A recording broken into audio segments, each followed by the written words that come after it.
Hey, everybody, and welcome to episode 92 of the Self-Publishing Roundtable, the podcast for indie authors by indie authors, where we discuss today's topics and issues that matter to the business of the self-published author. I'm your moderator, Wade Finnegan, and my co-panelists for this evening are Michelle Reed. Hello. Yeah, I'm going to make her turn her camera on in a minute, don't worry. No. Nice to see your voice, though. And Xavier Granville. Hello, Internet. And our special panelist for this episode is Demelza Carlton. Hello, Demelza. Good morning. Oh, yeah, it's good morning. Happy Friday to you. It is Friday morning. Oh, yes. Looking forward to the weekend. Hey, but this is fun too. Nice, nice. You have one more day to go till the weekend, so you shush. That's right. She gets to jump ahead, right? So, Demelza has been a longtime listener of the show, but is also, or not, I shouldn't say but, is also a very accomplished author in her own right. She has over 24 titles published. She is also really known for her extensive research in really beautiful places that she calls work, which I'm very jealous of. She writes fantasy, romance. The devil has shown up in her books a few times. She has some really... And took off his pants. And took off his Sorry, pants. Wade. Well, that's important to throw in there. I should have had That's that one. Yeah. And I love her titles. They're very catchy. Like her next release, which I think is due out in June, is called How to Catch Crabs. And I don't think it has anything to do with like putting pots in the water, but... Nets. Nets, yeah. And then like her one series it was titled Welcome to Hell, and there's several books in that series. So, you know, she fits right in here on the roundtable. She lives down in Perth, Australia. We also know some other guy lives there, but we won't mention him. And this is a place where virtually everything can kill you as soon as you walk out your door. So it's always interesting to hear about all the wildlife that's down there. She spends a lot of time on the water with family and hanging out, and we really appreciate you coming on the show, Demelza. Thanks for coming on tonight. Oh, thank you. Yes, oh, could you hear me? It's a pleasure to be here, though I must admit I am incredibly nervous, and I'm probably going to say far too much. So let's see how many secrets you manage to talk me into spilling. Woohoo! That sounds like a challenge. That's the goal. Yep. Challenge accepted. Did Wade disappear? Did we lose Wade? I think Did we? did. We did. Oh, Oh it seems my to be frozen on goodness. his face. I scared him away. I'm really sorry. You scared away from the whole internet. He'll be back. All right, folks, we're hostless. We're going off. Let's just sit in creepy silence. Yeah, things are going to get crazy up in here. So, Demelza, I guess since Wade's not here to do the usual first question, how did you get into self-publishing, and maybe just give us a brief walkthrough of how you've come to be here today. Oh, well, how I came to be here today is you guys were kind enough to invite me, and I still said that, no, I'm not a good enough author to come onto your show because I don't have anything specific to say, and you guys said, we'll think of something. So that's why I'm here. How I came to become an author is a little more complicated, and it has to do with that profile shot down there. Sorry, it's at the bottom of my screen, probably not of yours. Now, I did my Masters in Shipwreck Research and Incident Management, and part of my research was that day looking at remote sites in Western Australia where these things happen.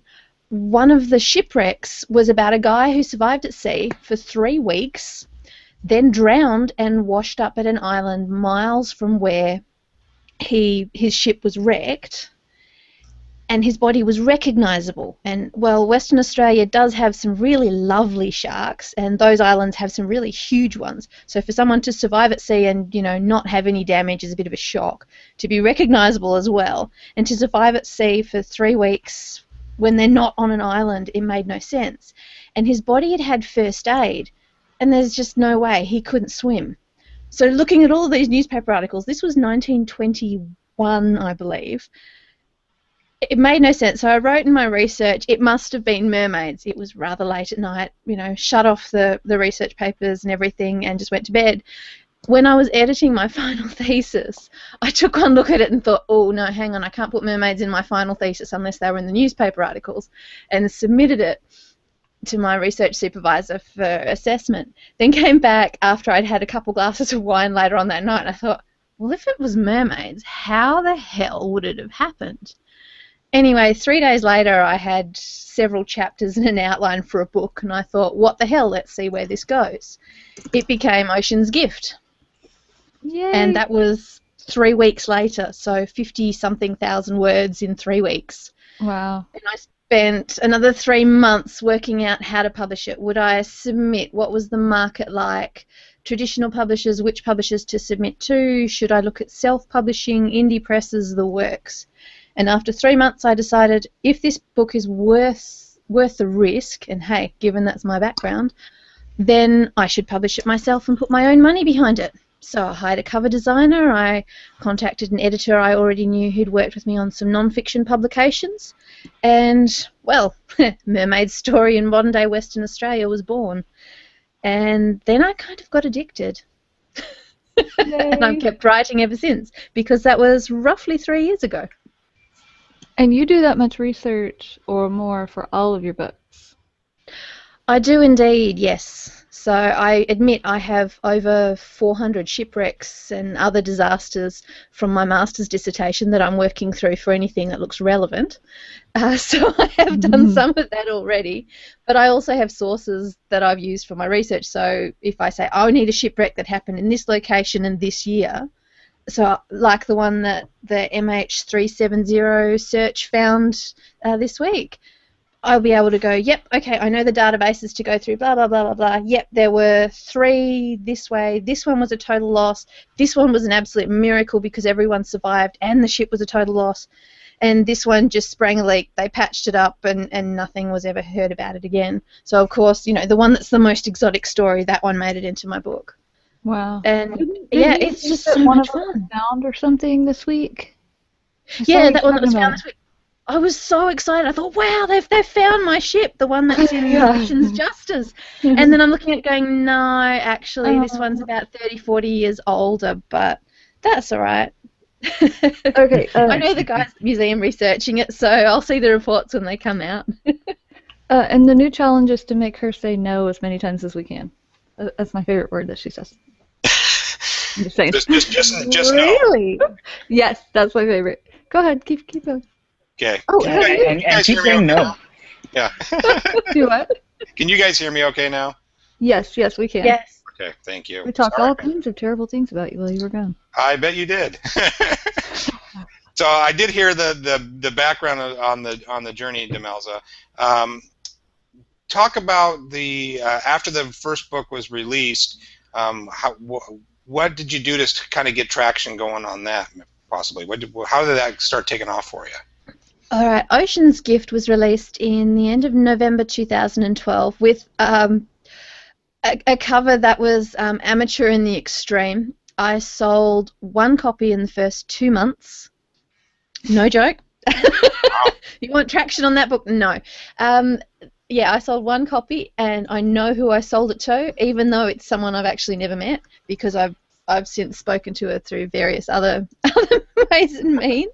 So I go, no, it wasn't a family member, but I initially gave away copies of it free because that's when KDP Select was around, and that was the be-all and end-all according to publishing news at the time. But of course I didn't have a second book to go to until 6 months later when Ocean's Infiltrator came out. So I got a little bit of traction. I saw some sales of Ocean's Infiltrator, but in the background I also had this thought that I had a thriller called Nightmares of Caitlin Lockyer that I'd been writing since I was 12. Wow. Wow.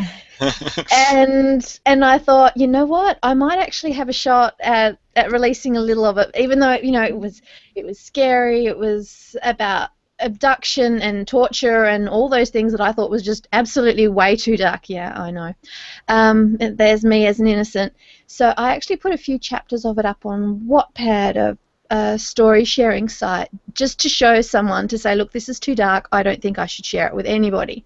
Yeah, well, it hit like 2,000, no, it hit 2,000 reads the first couple of days, 10,000 in the first week.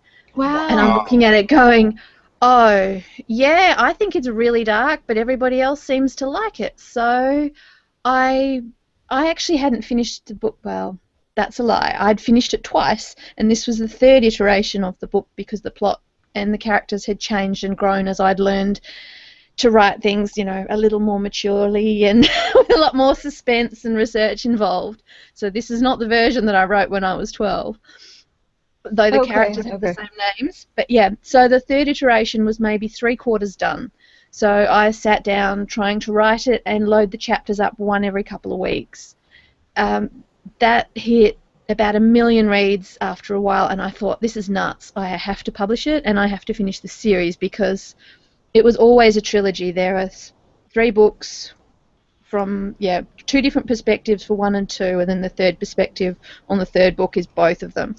And yeah, that was always the way it was supposed to be. So I thought, okay, publish and do it. And Nightmares did okay to start with. I mean, hey, it had 1 million reads on Wattpad as a free book.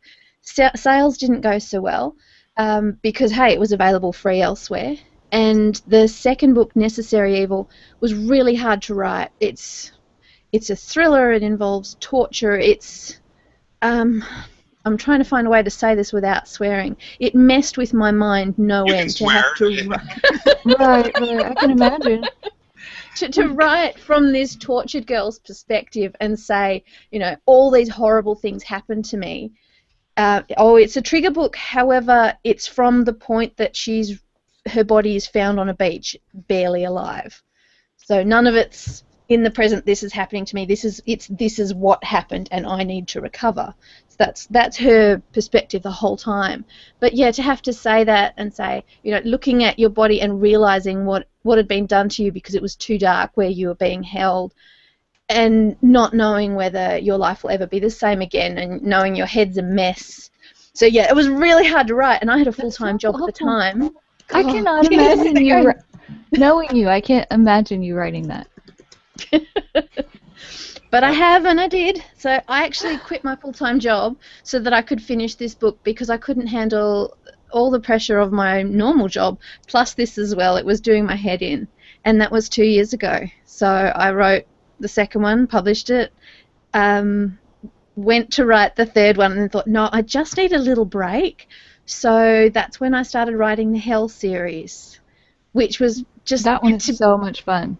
It was meant to be comedy about working in an office with the boss from Hell, who just happens to be Lucifer.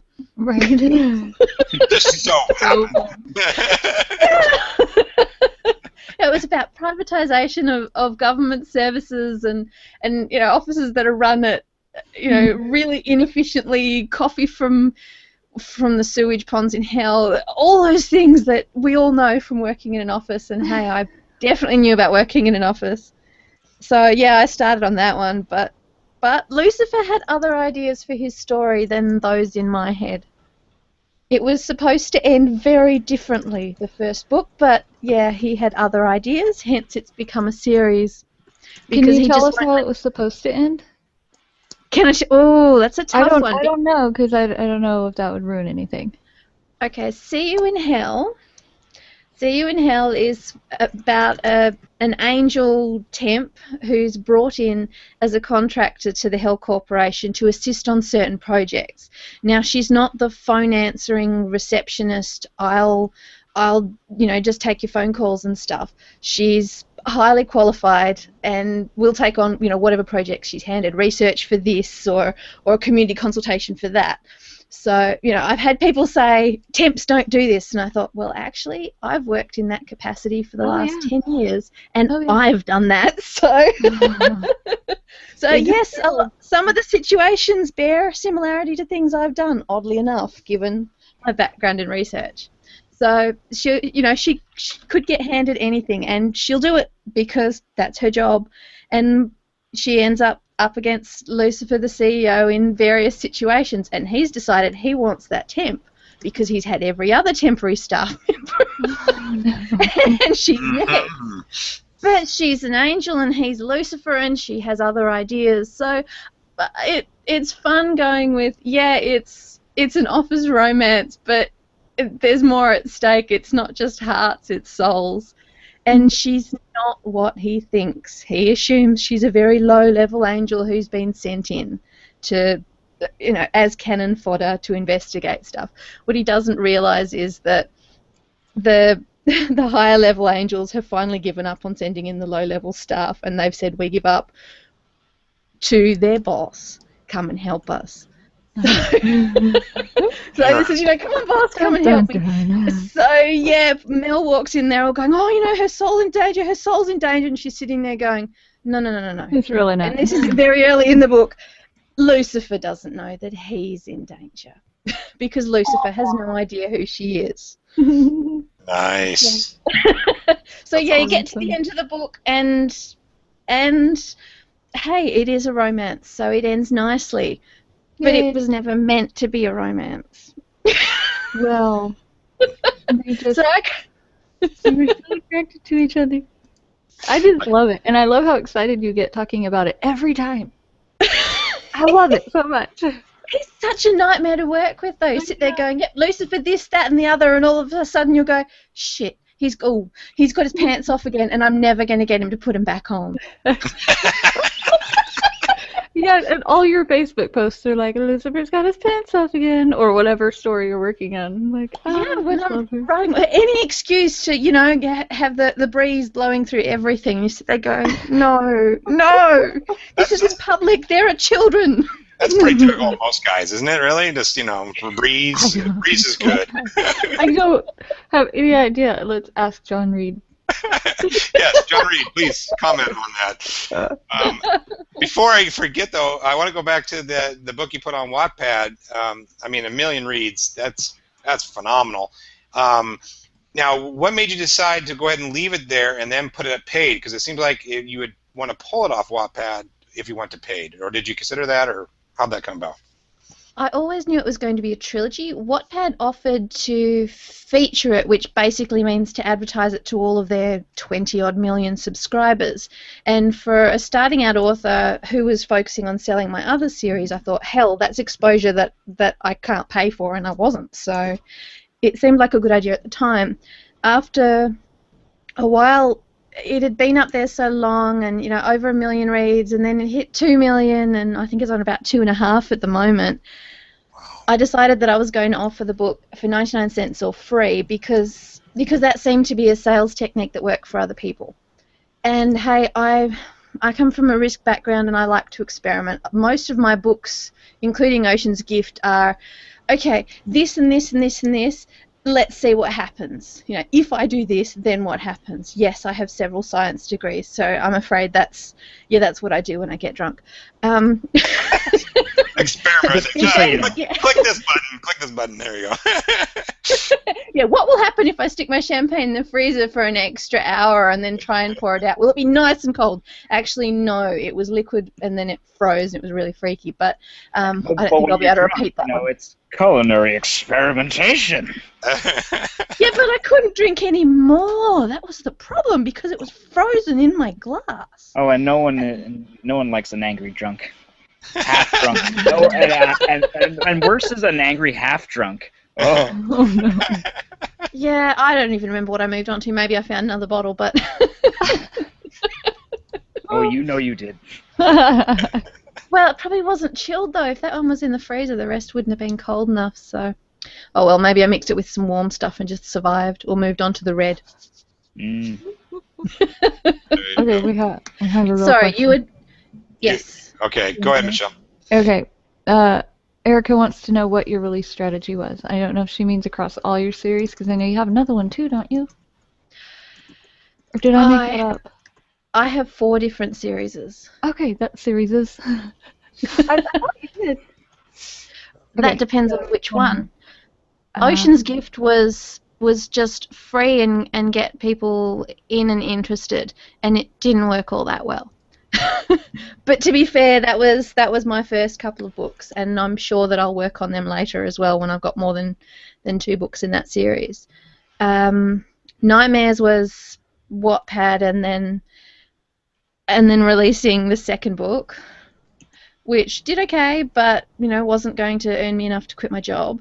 The Hell series, well, hey, you guys have got my release strategy for that one up on your blog, I believe, because it was based on advice that I'd pulled out of your podcasts from people like I've got a whole list. There was Zoe York, there was Mimi Strong, there was Kristen Harbour, Carl Sinclair, the host, who wasn't actually saying that it was his books, but other people's as well.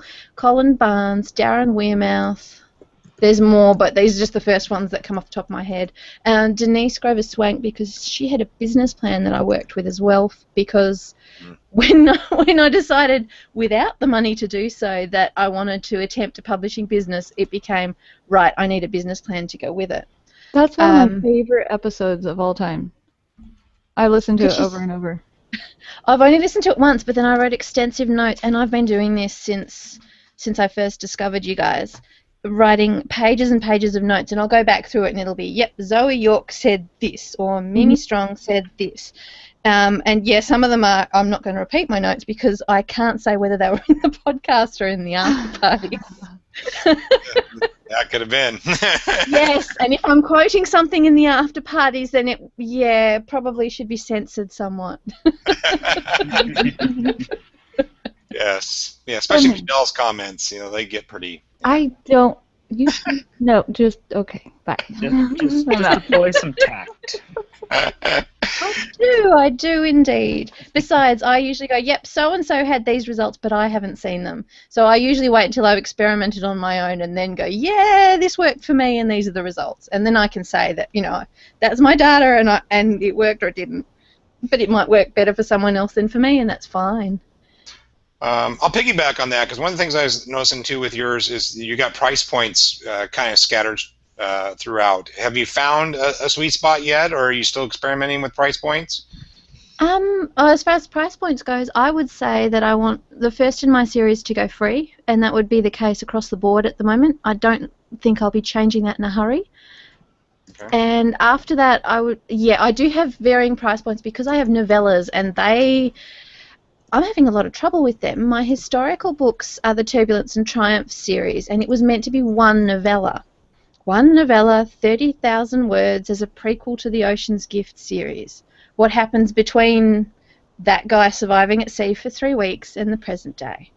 And it was a romance because it was how a particular daughter got conceived. So, that there has to be some intimate moments to actually result in conception. So well, depends on who you ask, but anyway. Well, yeah, I won't go into detail. I'm sure you're going to ask me anyway. But after I started looking for the shipwreck and everything else, it became a much longer story and more detailed because I thought it was a case of wham, bam, thank you, ma'am, and she swam away. But it wasn't, because she had to learn English and learn to read in that time as well. So I'm sitting there going, well, actually, no, I think it took a bit longer, and I think she had feelings for the bloke. So, yeah, it's become a saga of about 10 years worth, and probably will span more than 10 novellas, which is really hard to fit a story into. Yeah, I would. Especially when it's historical. Right. So you're shooting for 30,000 on those novellas. That's what you said the target was. I am. Yeah, they vary between 25 and 35, simply because I want the story to work. It's not just an episode. It has to have a beginning, a middle, and end, and climaxes of varying kinds throughout the book. Of varying kinds, yes. Okay. So what are you pricing those at then? Are you going 99 cents for those then, or? I did, but I found that the amount of work that goes into those, because, yeah, it's a historic novella, however, it takes as long to write that much as, say, a 60,000 word hell book because of the research involved. So I initially put them at 99 cents and then found that I wasn't even making my money back on the covers and editing and advertising. If I put it at $2.99, though, nobody bought them. And that's different to my novels, because if I put them at $2.99 or $3.99, they sell to people who want them. So in the end, I put them at the $1.99 price mark because I intend to bundle them into box sets, simply because it's really hard to go through a short one and then go, oh, shit, it's over. I want more. Hell, I want more because I wrote them. I figured I'd share them with people because, I get in trouble when I keep heroes like William McGregor to myself. I've had beta readers complain that they don't have the next book yet because I'm holding on to it because I want to keep him. And yeah, because it's going to be 10 books, it'll all fit nicely into a box set. But then that means another cover, and me and cover designs, I get, very interested in that as well, especially as I've taken a liking to the model I picked for William McGregor, the hero in that series. Taken a liking to him, you have. Okay. Share him with the world, Demelza. He needs to be seen. He's seen. He's on the front cover of the first book. Well, stand him in a different way and put him on another book.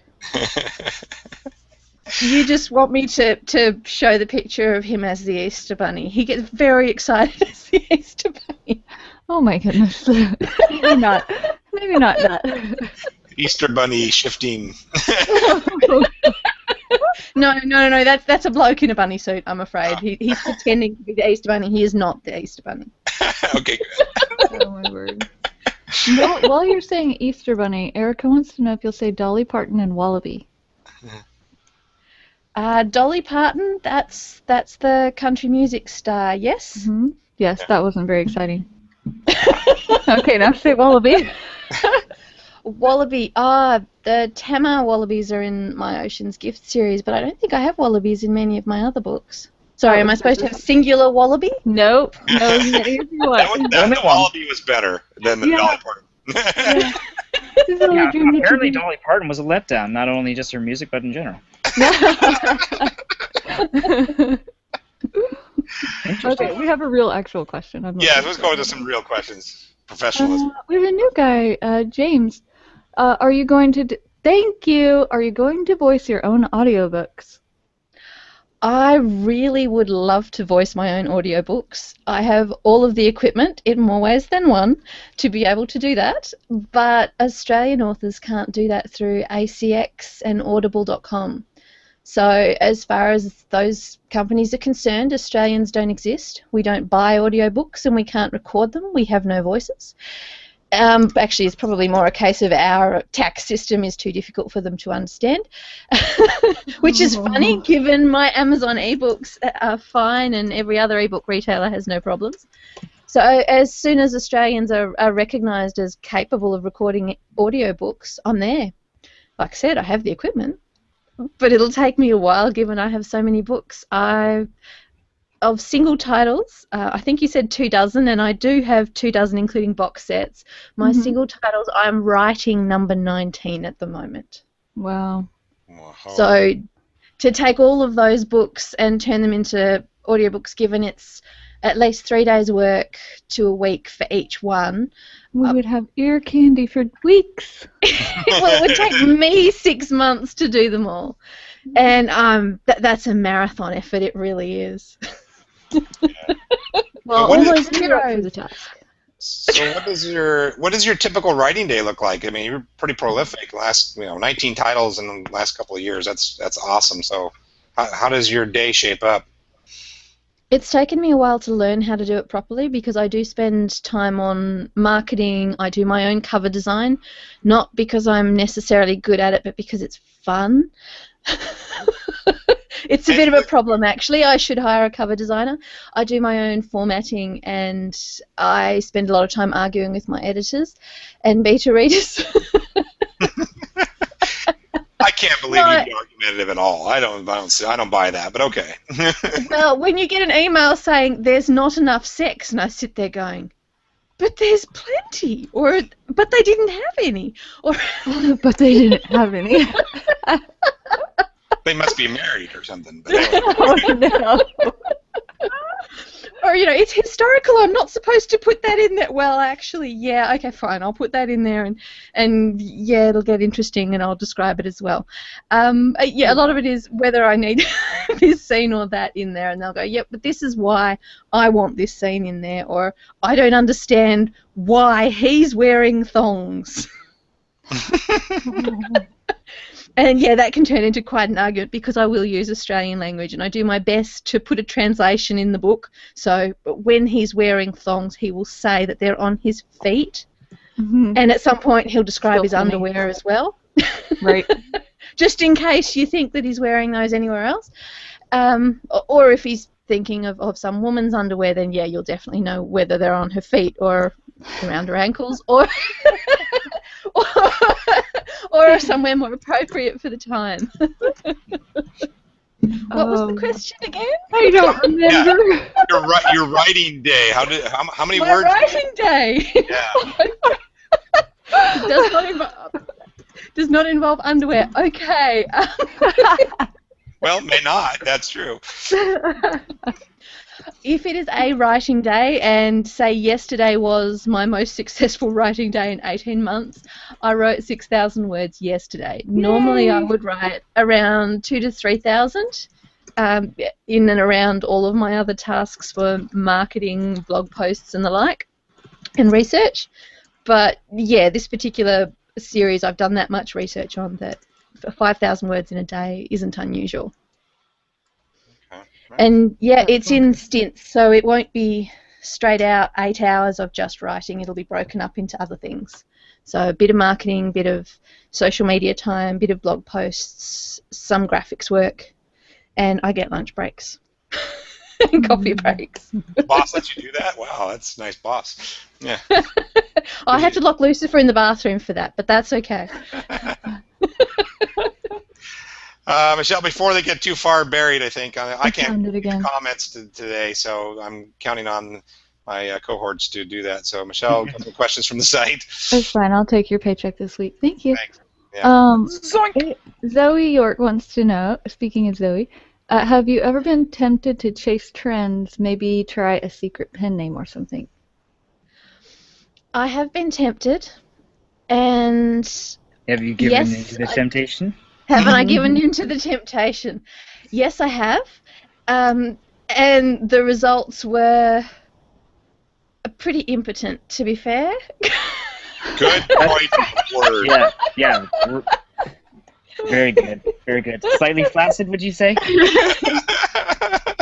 No, I'd say cold winter morning. Oh, wow. Oh. Oh, man. That sounds like pudding. Maybe you should have Zoe York write some of your special scenes. She Yes. does a good job. Oh, yeah, I'm not sure it's the same so much as I don't understand that particular market. So it's no, I'll stick with my current pen name because I do write. Yes, I do write a certain level of heat, and I'm told they're not bad, even if they may not be as hot as other intimate scenes in other books. I thought they were. They They go, well, that's blushed the just thing. reading the Facebook post. And I was like, oh my gosh, I need to go wash my eyes. And that was one where nobody had their pants off either. Well, okay. Go on, Michelle. Go ahead. No, I don't have a lot of, stuff like that shows up on my Facebook feed. And I was like, well, okay, hello. Good morning. Good morning to you. Yes, I do post snippets of my works in progress. That one, that's what I've been currently writing, and that's one that doesn't officially have a title or a release date yet because I still haven't officially done any research for that one. Though the first book's almost written, it's on the location I've spent exactly 2 days in with a very sick, tired, teething child, so I don't remember them very well. Well, to be fair, she was 2. She was 2 and it was a wedding. Yeah. So I didn't get much sleep that couple of days, and yeah. So I'm actually headed back to Broome in Western Australia in a few weeks. So in exactly a month I'll be flying home for, it's a 10-day research trip, camping in the middle of nowhere at some fairly remote spots and visiting pearl farms and some of the history out there. But because it's a modern day series, I'll also be looking at a lot of the modern facilities because it's set at a resort on an offshore island there. So that's all I can say about that project. But yes, I have started posting snippets of it because it's at the point where it's, I have a fair grasp of how much of a dickhead the hero is on a bad day. I really want to show Yeah, you really made that clear. To be fair, that's the first scene in the book. He walks in and generally makes a fool of himself. And That was the first scene. That's pretty great. much. Yes. Yeah, he's the hero and he's a... Yeah. That's awesome. Zoe York just said she loves that you post snippets, and she said yay for that. Oh, thank you, Zoe. Reed says, in other news, Lock Lucifer in the Bathroom will be my new game with Michelle Reed. I'm told it can work for any character. Lucifer just has a thing for handcuffs. So if you say... Oh, dear. Is John listening still, Michelle? He is, yes. Good. So if you don't hear from me for a few days on Facebook, maybe just come and check on me. Yeah, because I might be, like locked in the bathroom and Right. John's just laughing off to the side. It's been 4 days. I didn't even lock the door. She's There's just. some bananas and water in there, so it'll be fine.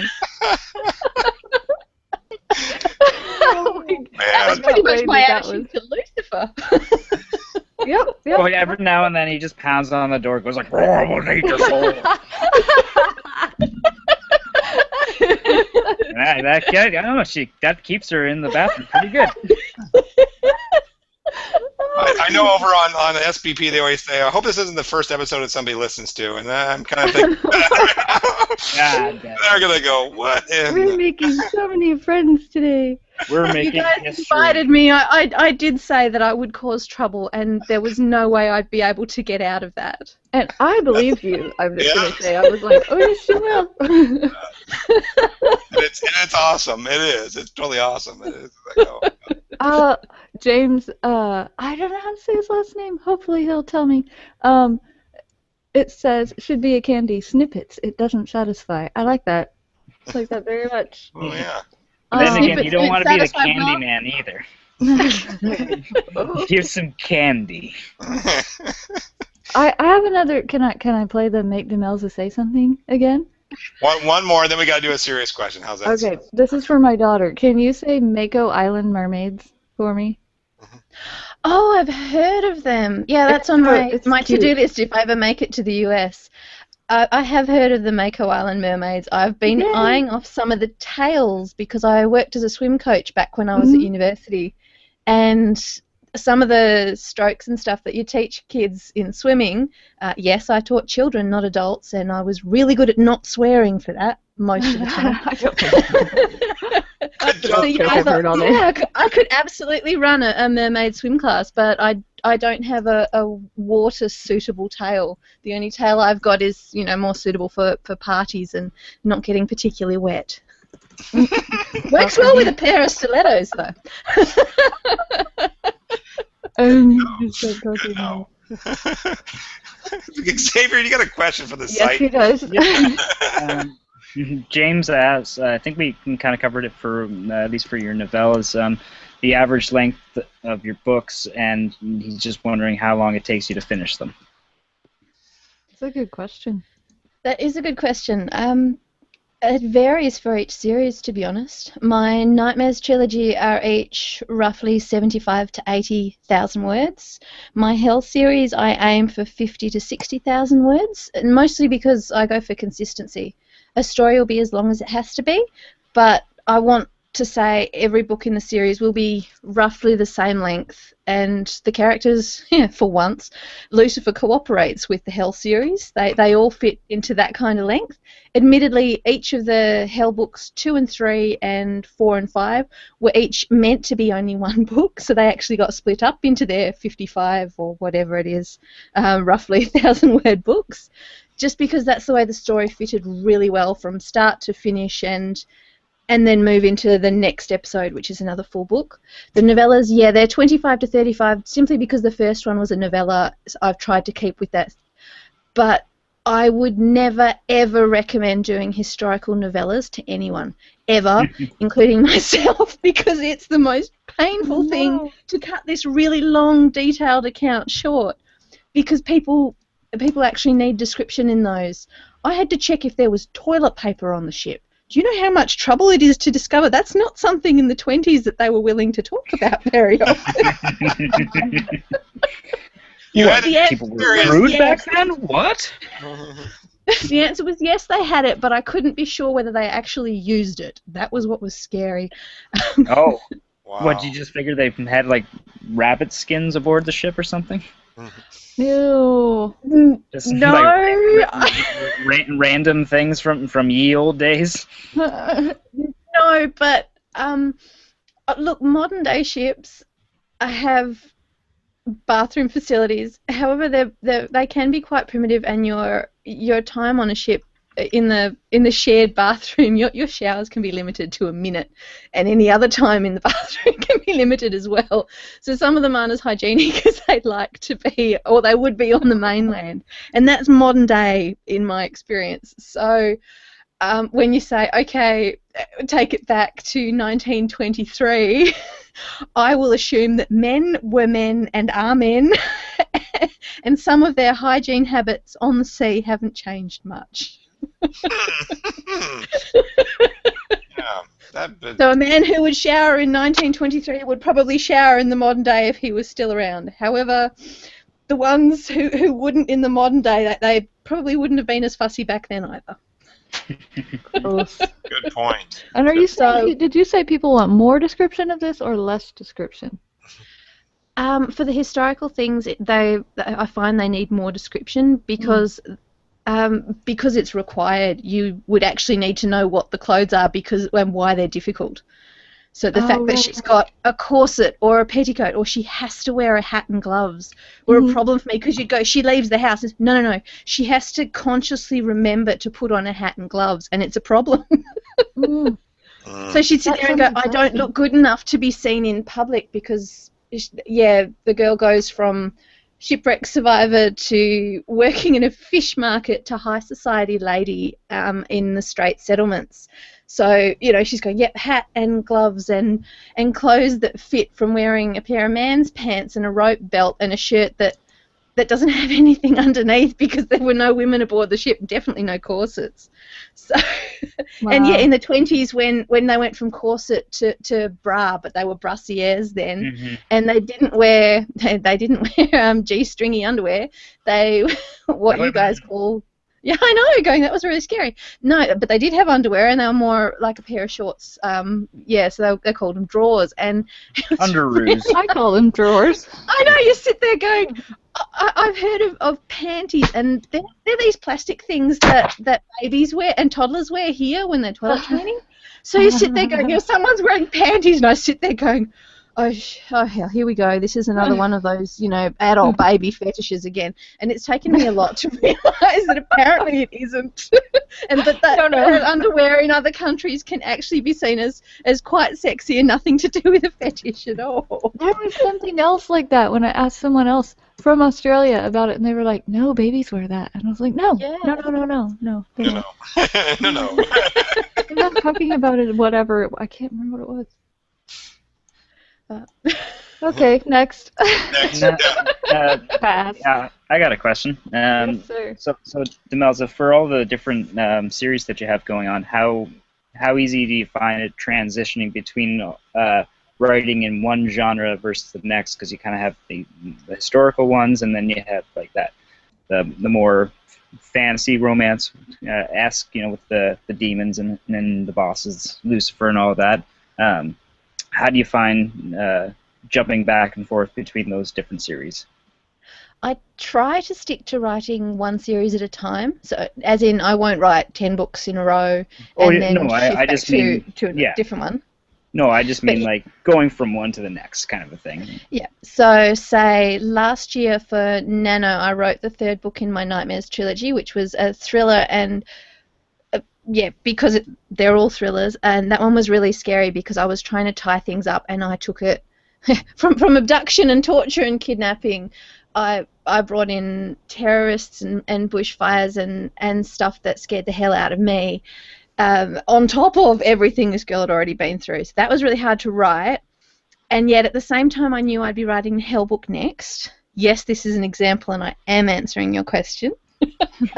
What I actually found, though, as I was writing the last book of the trilogy, was knowing what the outline of the next Hell book was, that I would have my thriller characters in the same setting and time period as I would have the Hell characters.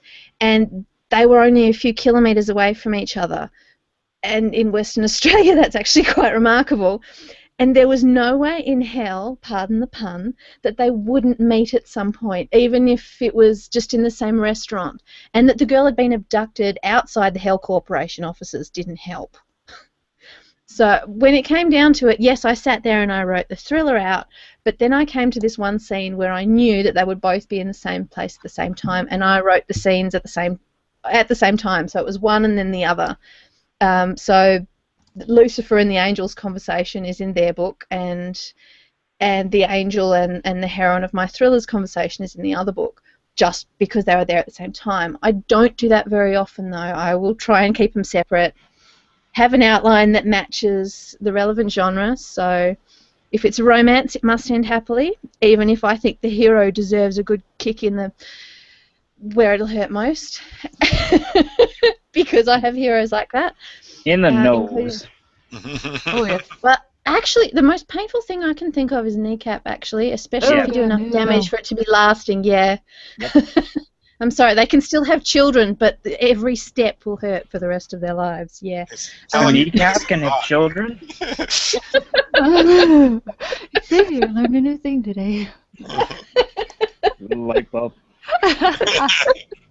No, I sit there with an outline and tell myself I have to fit these things into that particular book in a genre, and it is hard to switch off one or the other.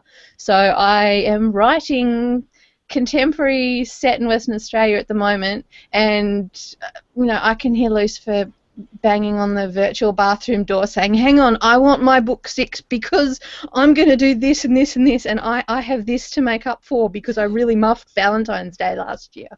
So I've got Lucifer going, I want Valentine's Day and I want it to involve this, and yeah, you can imagine, Nice. chocolate, a really big bed, and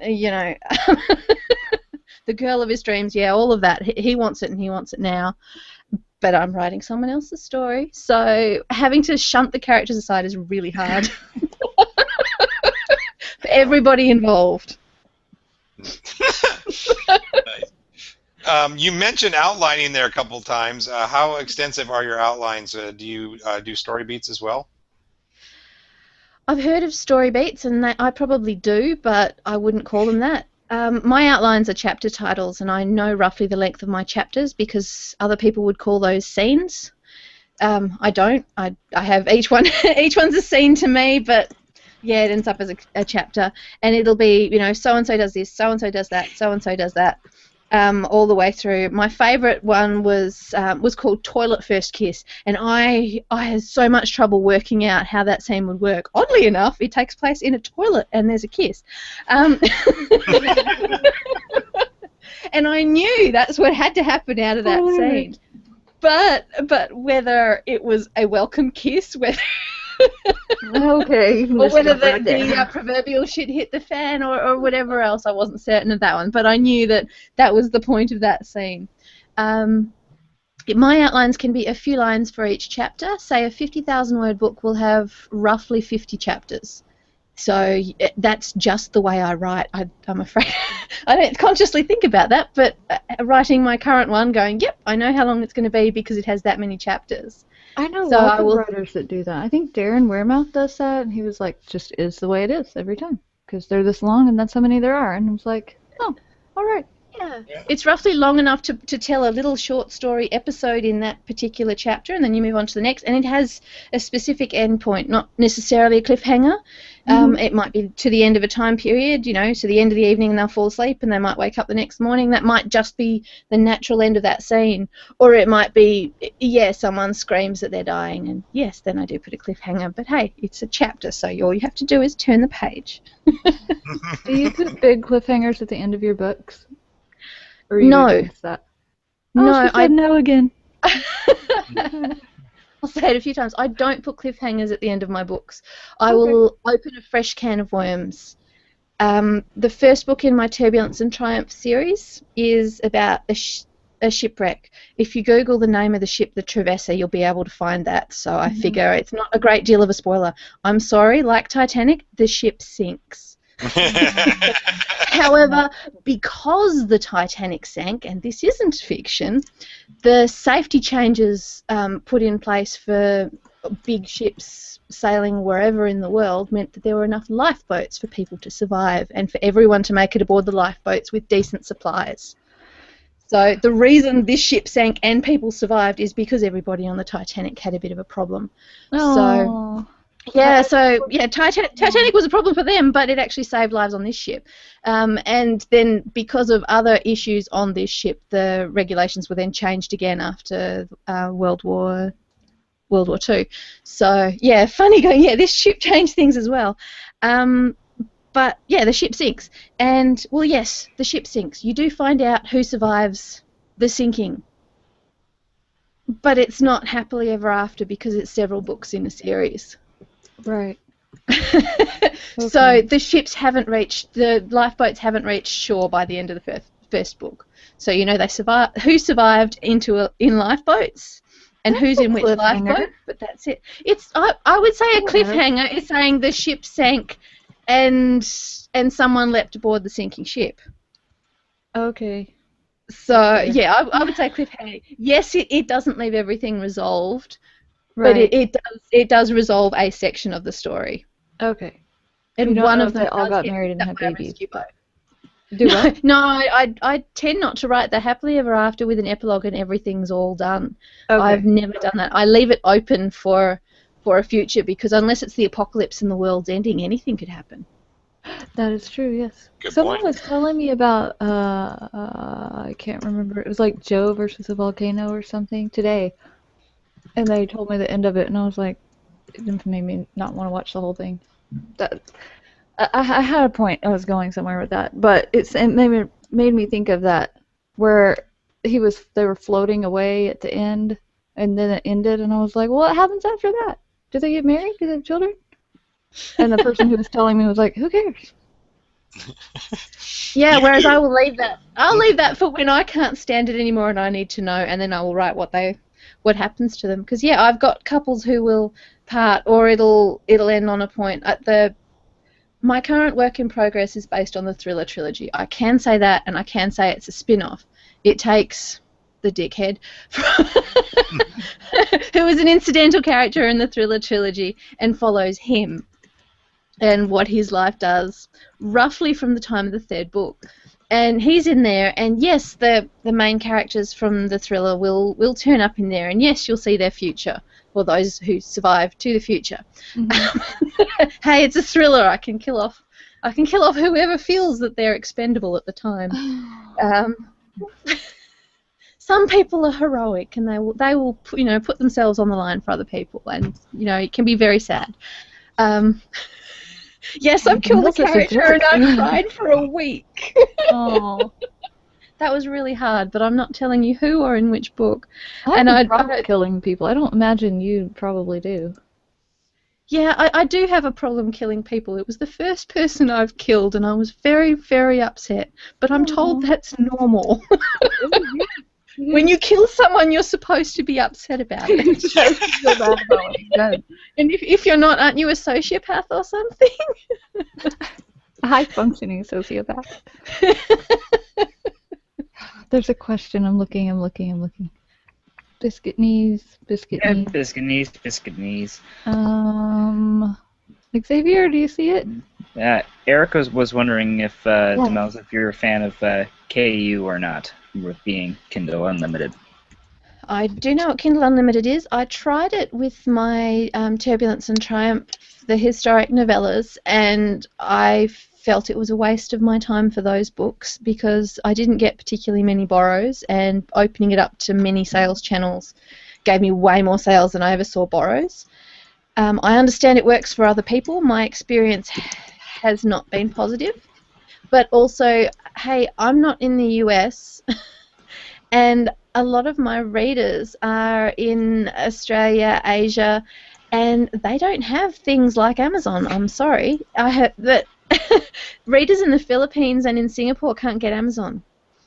And this is the region I live in. So if people here want to get a hold of them, and a lot of Australians may not have heard of Amazon either, they will go to the Kobo or Barnes & Noble equivalents, and they also know iTunes very well, or Google Play. So if I didn't have a Kindle, I'd be more likely to go through Google Play and iTunes as well to get my books. And that's where the majority of my Aussie sales and local region sales come from. So I can't just go KU because, local people who can accost me at signings can have a go at me. So the American market's very important to me. However, it's not all of my income because, hey, I'm on the other side of the world. Where is most of your income? Is it over here? No. Well, sorry, over here is here, or there's only 2 million people in my city. I would say that the majority of my sales come via the Amazon US store. However, I know that a fair few of those are Australians who have a Kindle like me, and I can see it. Right. I can see it in the royalty ratios. Yeah. Yeah. That's the same with me. It's always funny when you see like different countries coming in with the different amounts, and you can always tell that it's like, oh, there's a Canadian, there's someone from the UK just by the royalty amount. Yes. It's so cool though. I like it. It makes my accounting an absolute nightmare because of the exchange rates and the time differences, but after 3 years I'm learning to wrap my head around it. So I'll say good morning because it is a good morning, even if it may not be morning anywhere else in the world, except Singapore, Hong Kong, Japan, Sydney. I think New Zealand. So a few places. Yeah, going where I live anyway. Yeah, I don't understand any of it. I just look at the numbers and go, oh, cool. All right. I need a sandwich. No, not quite that time for me yet. It's not lunchtime for another hour. Yeah, you're always making lunch in the after party. That's true. That's right. She is usually making lunch in the after parties. That's right.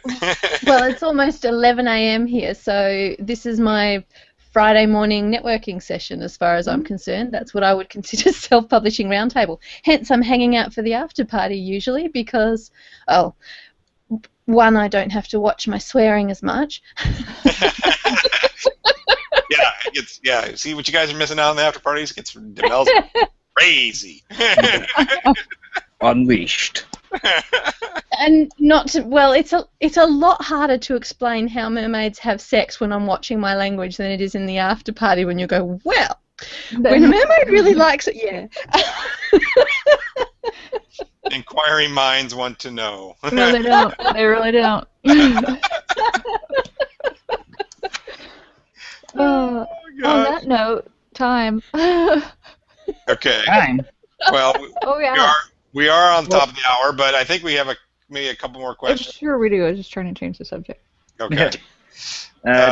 James had asked, why put a cliffhanger when you can just let them drop?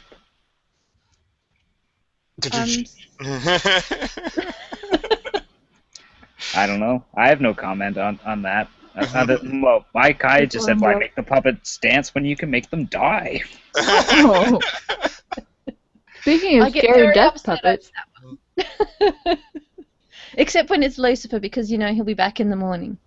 Oh yeah, watch out. That's something you can always expect. You need to get a handle on that guy, seriously. I think the whole idea that she can't is the point. He just keeps going and going. He's like the Energizer Bunny. Energizer Bunny in bed. There's that guy in the bunny suit from No, the guy in the bunny suit is William McGregor from the Turbulence and Triumph series. That's but he does look like the Energizer Bunny. Let's not mix the two. Oh my word. Scott Richards is here, and he said, I've never ever killed a single character, which is a big fat lie. Yeah, he's totally lying, so, yeah. Maybe he thought, I never killed a character and felt remorse. Maybe that's what he forgot to finish the sentence. Probably so. I never killed a character without pushing a period and then going, I'm getting a drink. One of those special drinks he always drinks in the after party. Oh yeah, he likes his white Russians. Yes, that's what it is. Very much like the dude. Yes. Mr. John Reed wants to know, does Demelza prefer being on the top of the hour or on the bottom of the hour? Not sure what that means, but I'm sure she'll answer it just right. I think it would depend what happened in the hour in between, to be perfectly honest. I mean, there's the build and the anticipation in the lead up to the climax at the beginning, and afterwards... Wait. And afterwards, there's relief, of course, and time to reflect and catch your breath. Maybe a cigarette, yep. Man, I hope none of my students find this podcast. If you're gonna watch one podcast today, it makes sense this one.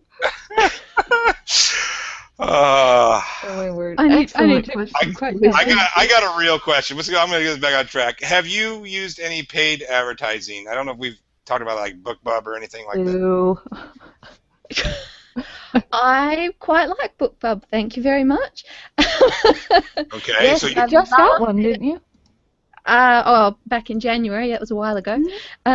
Yeah, I think I'm supposed to put in for some more advertising for another promotion, but I've been a little lazy this week writing instead about this individual. Yes, I love paid advertising.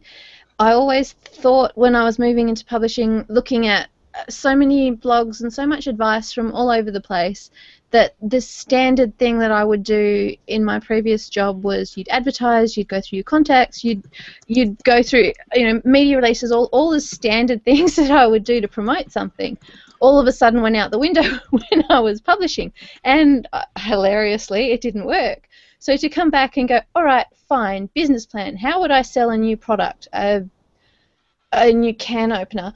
I would go through this, and this, and it was exactly the same thing. So it's, yep, okay, which advertisers are effective? What's my audience? What's the budget for it? And is there a return on investment? So I do come from a business background, and that was part of my business plan. Yes, I'll pay for advertising, and I looked for advertisers with an email list, more than social media pull. I looked for an appropriate audience, and I looked for results. So I'd trial it for a book where I think I threw every advertiser I could at one of my books, or the other way around, threw the book at every advertiser I could book for it. And I sat there with spreadsheets to get results to say, science background, right, if I do this, then this is what happens. I sell 2 books, or I sell 5,000. And so I'd form a list of, okay, if I email this list, they like mermaids. If I email this list, they like thrillers. If I email this list, they don't like me much at all. It doesn't matter what I give them. The readers on that list don't like me, and that's fine. They must like someone else's books, and that's cool. So yeah, I've got spreadsheets of data every time I run a promotion with preferred advertisers for each of my genres, and some of them I would never consider for them.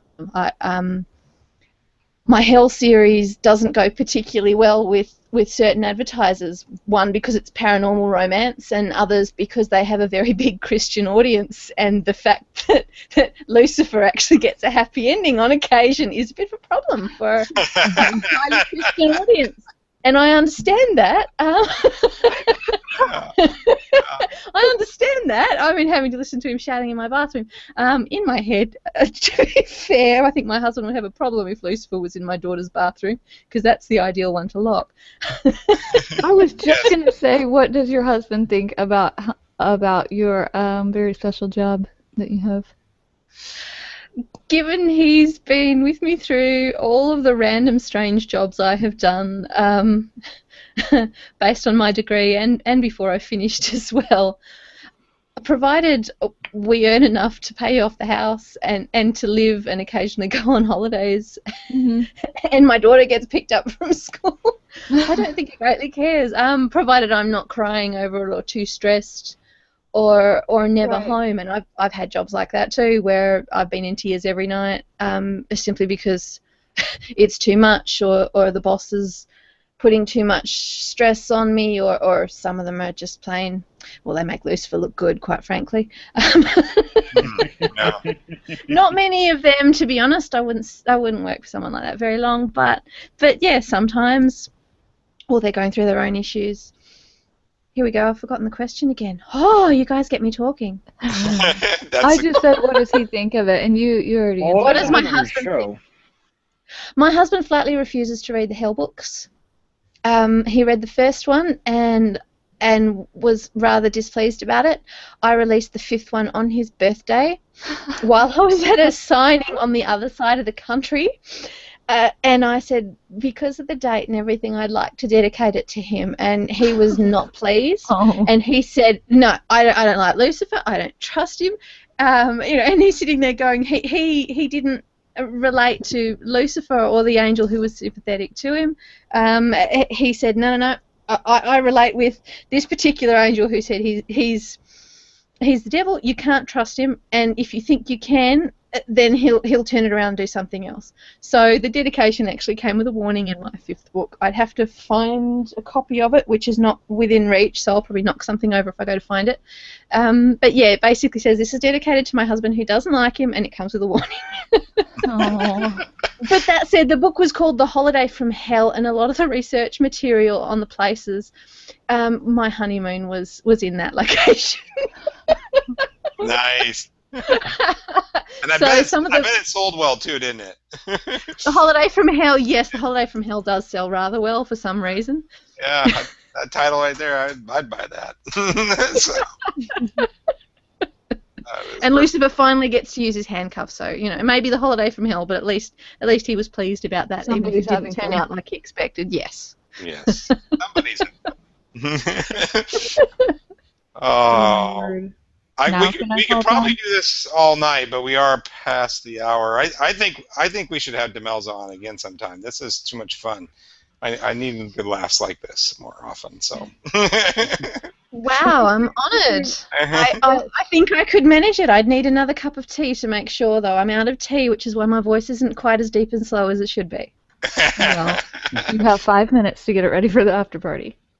Oh, okay. I better be quick then. Yes. So yes, we'll send out some invites for that after party. We may have to limit it just because it might be a little overcrowded tonight. I have a feeling, but we'll see. But you can let Michelle know and all that. Let Erica know. Erica posted the after party thing. All right, let Erica know. My internet was wonky tonight, so I didn't get a chance to get on the site. So, but thanks for all the live viewers. I know we did have lots of them, and I would encourage you. I don't know how to ask well anymore, so I just leave a review. Gosh darn it, Yeah. just do it. So leave a review for us on iTunes. We would love that. Appreciate your support. Give us a share all throughout the internets, as Xavier would say. And then thank you again, Demelza, for coming on. It was an awesome show. Really appreciate you taking your time. So. Thank you. Anyway- For having me. Go It's been ahead a lot of Okay, you guys were talking over top each other. Demelza, go. Oh, you want me to go? Okay, I'll bugger off then. I was going to say thank you for having me, but okay then, bye. No. I was gonna say it to the new people who are there. Feel free to come into the after party. That's not like. Yeah, we'll be We'd love to posting. see it. We'll post Yeah, a link in the I comments. didn't want to make it sound like it was an exclusive club. I'm just saying we only have so many slots. I mean, I know you can do it, Correct. but yeah. I'm saying it's because Demelza is popular. Oh. All right. Thank We'll you see. again. Yes, thanks everybody for watching. Xavier, do you have something to say? Oh yes.